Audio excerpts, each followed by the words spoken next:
یہ جو مراحل ہیں ظاہر ہے انسان کے اوپر آتے ہیں، جب عقل و شعور ہوگا پھر وہ ان چیز کو پرکھے گا، اور ان مراحل میں اگر وہ بہرحال کسی ایسے نتائج پر کھڑا ہے، چاہے وہ اہل علم کے زیر نگرانی ہوں یا ان کے ماتحت ہو، اگر کسی ایسے نتائج پر کھڑا ہے جو غلط ہیں یا جو ہے وہ کبائر میں سے ہیں، یہ کہہ لیں کوئی بھی ایسے عقیدے یا کوئی بھی ایسا عمل ہے، تو کیا اس پوزیشن کے اوپر جو کھڑا ہے اس کے نتائج کچھ بھیانک بھی ہو سکتے ہیں؟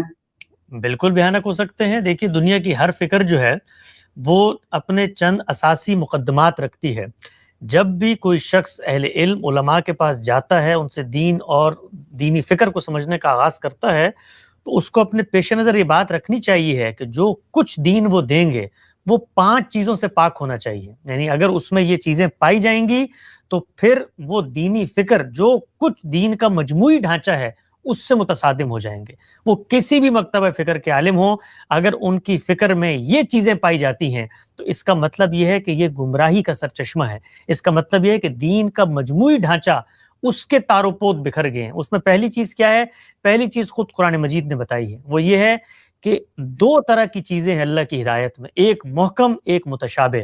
ہم یہ جانتے ہیں کہ انسان اپنے علم کی حدود میں رہ کر چیزوں کے بارے میں تصورات قائم کرتا ہے. اللہ تعالیٰ کو آپ کی عقل کو یہ باور کرانا ہے کہ ایک نادیدہ عالم بھی ہے جس کو آپ نے نہیں دیکھا، تو اس کے لیے وہ تشبیہ کا طریقہ اختیار کرتے ہیں، اور اسی کو قرآن مجید میں متشابہات کہا جاتا ہے. میں نے جنت نہیں دیکھی، وہ مجھے مثالوں سے سمجھائیں گے. میں نے جہنم نہیں دیکھی، وہ مجھے مثالوں سے سمجھائیں گے. اللہ تعالیٰ کی ذات کیا ہے مجھے نہیں پتہ، لیس کمثلہ شیء، وہ مثالوں سے سمجھائیں گے. اللہ تعالیٰ کہاں پر ہیں، کیسے بیٹھے ہوئے ہیں، میرے ذہن میں کوئی تصور نہیں ہے، اس لیے کہ جب تک میرے سامنے کوئی حقیقی تصویر نہ ہو تب تک میں اس کو سمجھ ہی نہیں سکتا. تو تشبیہ کا طریقہ اختیار کیا جاتا ہے. یہ چیز قرآن مجید نے واضح کر دی ہے کہ جو شخص اس تشبیہ کے طریقے کے اندر حقیقت کے در پہ ہوتا ہے وہ گمراہی میں کھڑا ہے. خود قرآن مجید نے 2 اور 2 4 کی طرح بتا دیا ہے کہ دین کی جو پازیٹو احکامات ہیں وہ محکمات پہ مشتمل ہیں، لیکن اس میں متشابہات بھی ہیں، کیونکہ تمہیں بات سمجھانی ہے، تم سمجھ نہیں سکتے. مثالیں دی گئی ہیں. اب اگر تم ان مثالوں کی حقیقت کے در پہ ہو جاؤ گے تو تم گمراہی کے دہانے پر ہوگے. کیوں؟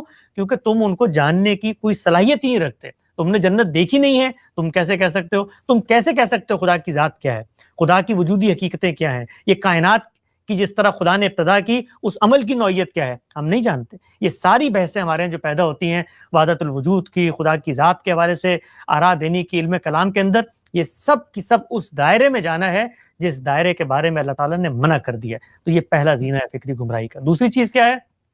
دوسری چیز یہ ہے کہ اللہ کا کلام ایک زبان کے اندر ہے، اور زبان کے بارے میں یہ آفاقی قاعدہ ہے، یہ عالمگیر اصول ہے کہ زبان کسی بھی کلام کو منتقل کر رہی ہو اس کو زبان کے طریقے پر سمجھا جائے گا.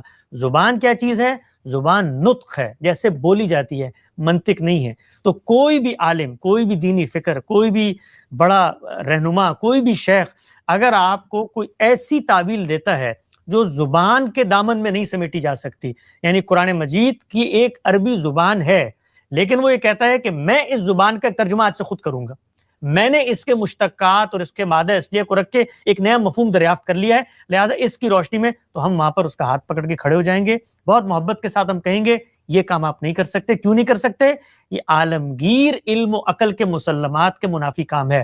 یہ کام تو میں شیکسپیئر کے کلام میں نہیں ہونے دوں گا، یہ کام تو میں غالب فردوسی اور میر کے کلام میں نہیں ہونے دوں گا کہ شعر کا لفظ کوئی اور بات کہہ رہا ہو اور آپ اپنی منطق، اپنے فلسفے، اپنے ذہن سے بذام خوش ایک معنی نکال کے دے دیں. تو یہ دوسرا پہلو ہے فکری گمراہی کا. جس بھی فکر میں پایا جائے گا ہم نے اپنا دامن اس سے بچانا ہے.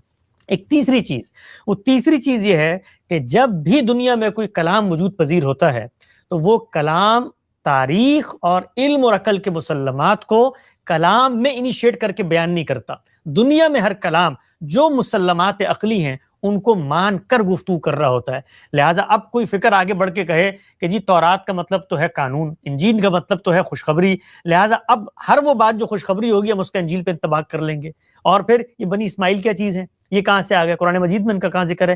یہ تاریخ اور علم و عقل کے مسلمات ہیں، یہ کبھی کلام میں بیان نہیں ہوتے.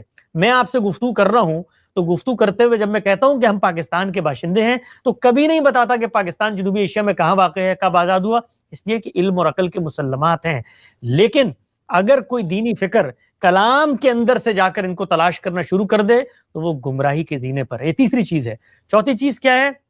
چوتھی چیز یہ ہے کہ آپ اصل کو فرع اور فرع کو اصل کی جگہ پہ رکھ دیں. ایک ہے اصل، بنیاد، فاؤنڈیشن، مبادی، وہ ہے اللہ کے دین کے اندر کیا چیز؟ قرآن مجید، اللہ کی وہ کتاب جس کے بارے میں اس نے دعویٰ کیا کہ یہ حرف آخر ہے، قول فیصل ہے، میزان، فرقان، حکم اور مہیمن ہے. اس کی بساط اور کسوٹی پہ ہر صحیح اور ہر غلط کو پرکھا جائے گا. جتنے دینی اختلافات ہیں، جتنے انحرافات ہیں، سب اس کے سامنے پیش کیے جائیں گے.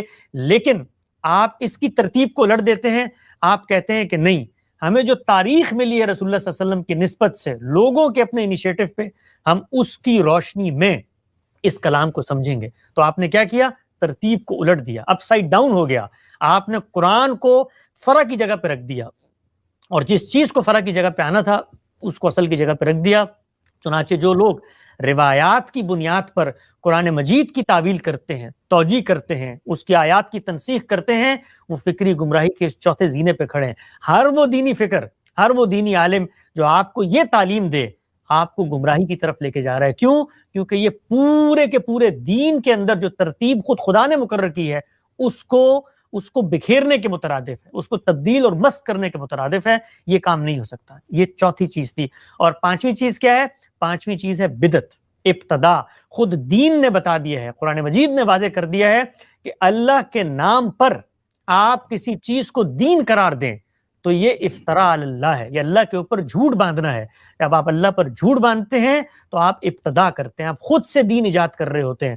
تو ہر وہ دینی فکر جس کے اندر بدعت پائی جائے، ایک ہوتی ہے بدعت اطلاق کے اندر، ایک ہوتی ہے بدعت اصول کے اندر. تو کوئی دینی فکر ان چار چیزوں کے بعد بدعت کو بطور اصول اگر اپنا رہے، مثلا بدعت کی بطور اصول اپنانے کی ایک میں آپ کو سامنے کی مثال دیتا ہوں، اجماع امت. آپ نے یہ کہا کہ دین کے 4 سورسز ہیں، ایک قرآن، ایک حدیث، ایک قیاس اور ایک اجماع امت. اب آپ نے اگر اجماع امت کو دین کا سورس قرار دے دیا ہے اور وہ نہیں پایا جاتا اپنی حقیقت میں، خود دین نے اس کو سورس قرار نہیں دیا، تو آپ نے کیا کیا؟ ایک نیا سورس ایجاد کر لیا، یعنی اللہ کے دین میں ایک نئی چیز پیدا کر لی. تو اس کا کیا مطلب ہوا کہ آپ نے اصول میں بدعت کو جنم دے دیا. تو یہ 5 چیزیں ہیں. خلاصہ کر دیتا ہوں، محکمات کو چھوڑ کے متشابہات کے در پہ ہونا. یہ جو کچھ آپ کو ہمارے یہاں صوفیانہ روایت میں نظر آتا ہے یہ اسی کا شاخسانہ ہے.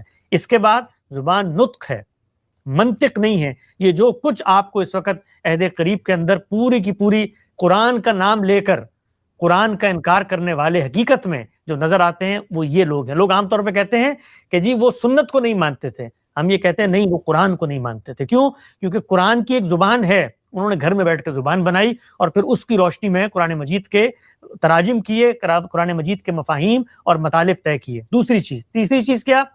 تیسری چیز یہ کہ علم اور عقل اور تاریخ کے مسلمات کبھی کلام میں انیشیٹ نہیں ہوتے. یہ جو کچھ گمراہی آپ کو خارج میں نظر آتی ہے، آج کل آپ سنتے ہوں گے لوگ کہتے ہیں کہ جی یہ مکہ کہاں ہے، یہ تو کوئی شہر ہی نہیں ہے، تو پیٹرا کا شہر تھا، اور ہم نے تو جا کر دیکھ لی ہیں مختلف جگہوں پہ کتب لگا کر، معلوم ہوا کہ جی یہ تو مکہ کی طرف وہ نماز ہی نہیں پڑھتے تھے. یہ ساری وہ بیوقوفانہ احمقانہ باتیں ہیں جو تورات کا ترجمہ کر رہے ہیں. تورات تو حضرت موسیٰ پہ نازل نہیں ہوئی، انجیل تو وہ کتاب ہی نہیں ہے، بنی اسماعیل تو پائے نہیں جاتے. یہ سب کے سب اس گمراہی کے زینے پر کھڑے ہیں، تیسرے زینے کے اوپر. چوتھا کیا؟ اصل کو فرع اور فرع کو اصل کی جگہ پہ رکھ دینا.